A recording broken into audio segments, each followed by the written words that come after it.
memoria de María se recogen y compendian los relatos de los habitantes del barrio. María, mirando las Malvinas desde el balcón, cuenta sus vivencias y recuerdos, personificando a las niñas y niños que llegaron a muy temprana edad al proceso de invasión, consolidación y desarrollo del barrio Las Malvinas.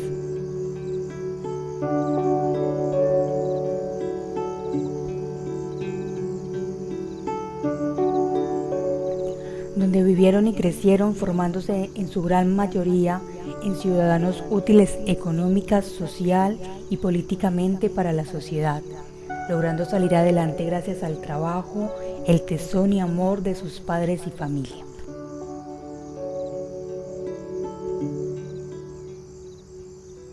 En Florencia hay muchas invasiones. Este fenómeno de la población sin techo que busca solucionar su vivienda crece con cada nueva invasión de terrenos.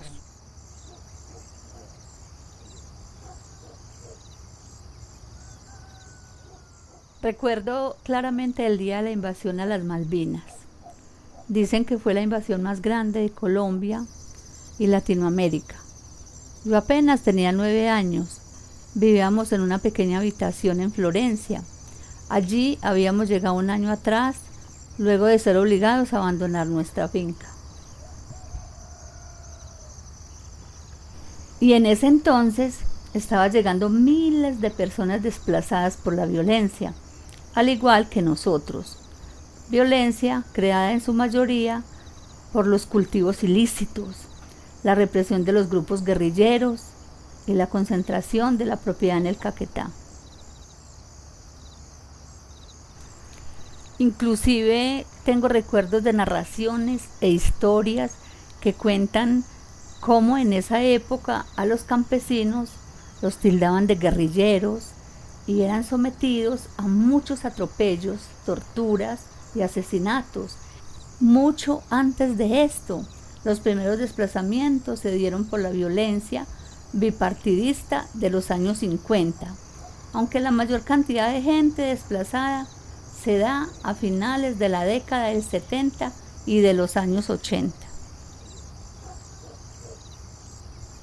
Fue en la mañana del 13 de agosto del 82 que con algunos palos y plásticos nos fuimos mi mamá y yo de camino al lugar donde iba a ser la invasión.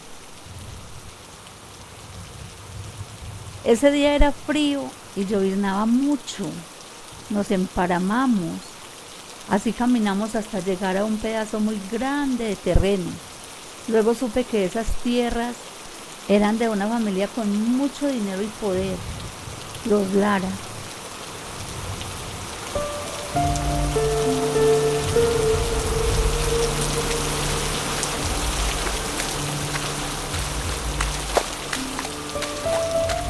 Al caminar mis pies se metían en el pantano. Era un pantano amarillo y muy pegajoso. Lo sentía en mis dedos, era muy fastidioso. Ese amarillo me hizo acordar del día que nos tocó abandonar la finca, verde y amarilla. A mi papá le tocó irse a trabajar al campo. Tenía miedo, pensaba que no iba a volver, igual que mi hermano. Ese día vi fijamente al malvado hombre que se lo llevó. Tenía un arma en sus manos. Yo grité con fuerza, pero no le importó. Ese pantano no nos dejaba casi caminar. En una de mis manos llevaba algunas cuerdas y con la otra agarraba con todas mis fuerzas la mano de mi mamá. Después de un rato, un señor se nos acercó y nos señaló un lugar. Mi mamá me dejó acostarme un poco en el pastal mientras ella clavaba palos. Me desperté con los gritos de mi mamá. Ya tenía el machete de mi papá en la mano. Eso lo movía de un lado para otro, mientras le gritaba a un señor que se quería meter a nuestro terreno. Es la primera vez que la veo así de brava. Muchas veces escuché estruendos, balas, tiros al aire del ejército. Nunca se me olvida tener que correr muy rápido por una colina, con miedo a que las balas nos llegaran a nosotros. Yo temblaba, para mí eran unos monstruos. Mi mamá y yo no podíamos dejar el cambuche ni para buscar comida, porque otras personas se metían en él. El miedo ahora eran los rugidos que venían de mi panza. Creía que tal vez era un monstruo aterrador que vivía ahí adentro. Cada vez se hacía más y más grande. Fueron meses casi sin comida.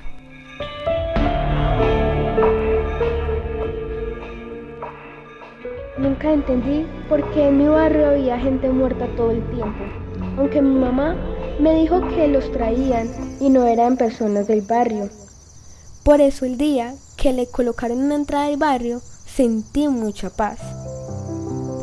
Recuerdo con mucha emoción que era un domingo cuando mi mamá y yo salimos desde temprano a la quebrada. Hacía mucho calor y me tiré de un brinco al agua. Muchos niños como yo estaban en el agua bañándose. Ese día había muchas mamás y abuelas en la orilla lavando la ropa. Cuando terminaron de lavar, todos ayudamos a buscar palos, prender leña, pelar plátanos y papas para el sancocho. Recuerdo que me sentí tan llena y pronto dejé de escuchar al monstruo de la panza. Al regresar a casa, vi a lo lejos una silueta grande en la entrada. Era mi papá, y no lo podía creer. Estaba tan feliz de volverlo a ver que corrí a abrazarlo. Él me alzó en sus brazos y sentí que volaba. La gente del barrio se empezó a juntar para muchas cosas. Mi papá siempre me llevaba. Yo estaba muy contenta por ver a mi papá hablando con todos los vecinos para volver más bonito el barrio. En varias ocasiones hicimos bloques de cemento y arena, ladrillo a ladrillo. Fuimos construyendo nuestra casa. Las mamás por su lado empezaron a hacer trueques, intercambios de comida por oficio, algunos alimentos por otros, y ellas hacían muchas rifas.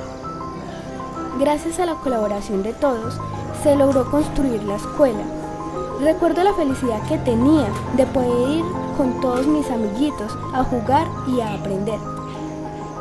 Allí conocimos a nuestra profe, quien nos empezó a explicar muchas cosas que no sabíamos, a mostrarnos el mundo a través de libros que aprendimos a leer gracias a ella.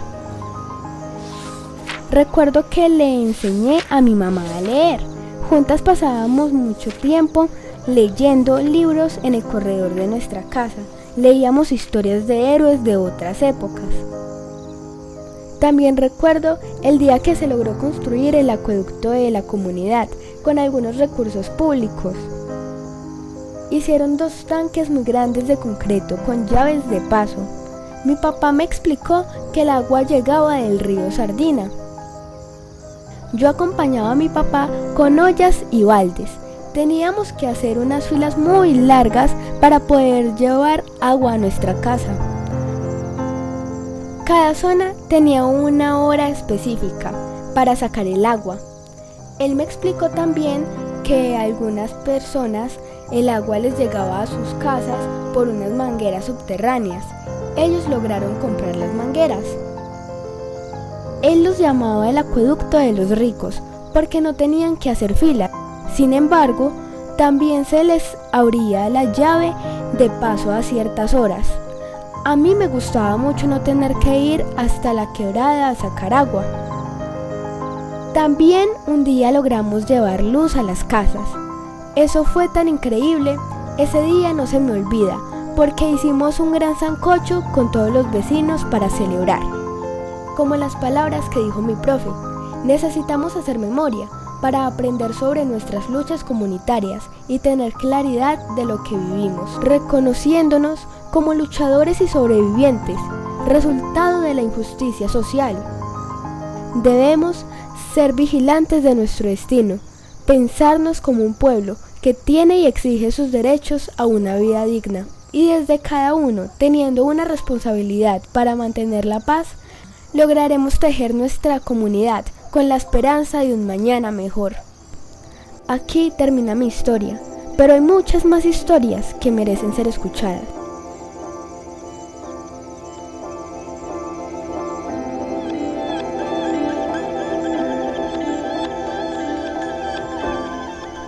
Los atardeceres en las Malvinas son hoy mi lugar favorito. Observar el progreso que hemos logrado como comunidad me hace sentir orgullosa de pertenecer aquí. Nuestras calles representan hoy pequeñas o grandes luchas ganadas. Recorrer hoy las Malvinas es recorrer tejidos de memoria viva. Memoria que nos vincula, que nos une como comunidad, como gente berraca que ha salido adelante a pesar de la impunidad, a pesar de la injusticia social, permitiendo trascender nuestro estado de víctima y ver hoy la luz del amanecer de nuevas generaciones, llenas de oportunidades y ganas de trascender en la historia. Jóvenes en la universidad estudiando por mejorar las condiciones de vida de nuestra gente.